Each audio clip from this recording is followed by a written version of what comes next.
సింహరాశి వారి యొక్క ఫలితాలు. అయితే ఈ వారం మీ గోచార గ్రహగతులు కనుక చూసుకున్నట్లయితే ఇష్టమైనటువంటి వాహనాలు కొనడం కానీ, వస్తువులు కొనడం కానీ, ప్రేమించిన వ్యక్తులను కలవడం కానీ, కోరికలు తీర్చుకోవడం కానీ బాగా కలిసొస్తోంది.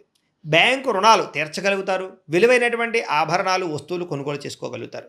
తల్లిదండ్రుల నుంచి సంక్రమించవలసినటువంటి ఆస్తులు సంక్రమించడంతో పాటుగా విద్యార్థులకి పోటీ పరీక్షలో విజయం కనపడుతోంది.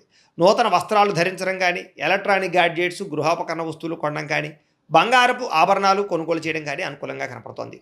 అనేక కొత్త విషయాల పట్ల ఆసక్తి బాగా పెరుగుతుంది. మీలో నీతి నిజాయితీ బాగా పెరుగుతాయి. అందరూ మిమ్మల్ని గుర్తిస్తారు, గౌరవిస్తారు, పొగుడుతారు, మెచ్చుకుంటారు. శ్రమకు తగ్గ ఫలితం కనపడుతోంది ఈ వారం అంతా కూడా.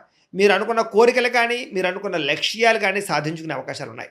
కొత్త కొత్త ప్రాజెక్టులు ప్రారంభించడం, కొత్త వ్యాపారాలు ప్రారంభించడం చాలా అనుకూలంగా కనపడుతోంది. అనారోగ్య సమస్యలు తగ్గుతాయి. మీలో శక్తి, ఉత్సాహం బాగా పెరుగుతాయి. శ్రమ పడాలన్న తపన, సాధించాలన్న తపన బాగా పెరుగుతుంది. బద్ధకము, లేజినెస్ తగ్గుతాయి. కాకపోతే కొంచెం నీరసం, నిస్సత్వ లాంటివి ఉన్నా కూడా కొంచెం తగిన నీరు తాగినట్లయితే కనుక మీకు దాని నుంచి బయటపడగలుగుతారు. ఆర్థిక పరిస్థితి మెరుగుపడుతోంది. కొత్త పెట్టుబడులు పెట్టడానికి చాలా అనుకూలమైన సమయంగా ఈ వారం కనపడుతోంది. కుటుంబ సమేతంగా యాత్రలు చేసుకోగలుగుతారు. విదేశాలు వెళ్ళడానికి అనుకూలమైన వాతావరణం కనపడుతోంది. అలాగే గృహ నిర్మాణ పనులు కలిసొస్తాయి. దీర్ఘకాలిక ఫలితాలు ఇచ్చే పనులు కూడా ప్రారంభం చేసుకోగలుగుతారు. మీ మాట తీరుతోటి అందరినీ ఆకట్టుకునే ప్రయత్నం చేయగలుగుతారని చెప్పొచ్చు. అలాగే క్రయ విక్రయాలలో కూడా చక్కని లాభం కనపడుతోంది. శుభకార్యాలు జరుగుతాయి. ప్రేమికులకి కలిసొచ్చే కాలంగా కనపడుతోంది. వివాహ జీవితంలో భార్యాభర్తల మధ్య సామరస్యత, ప్రేమానురాగాలు పెరుగుతాయి. వ్యాపారపరంగా కూడా మొట్టమొదటి కొంచెం ఇబ్బంది ఉన్న వారాంతరం ముందు ఎక్కువ లాభాలు అయితే కనపడుతున్నాయి.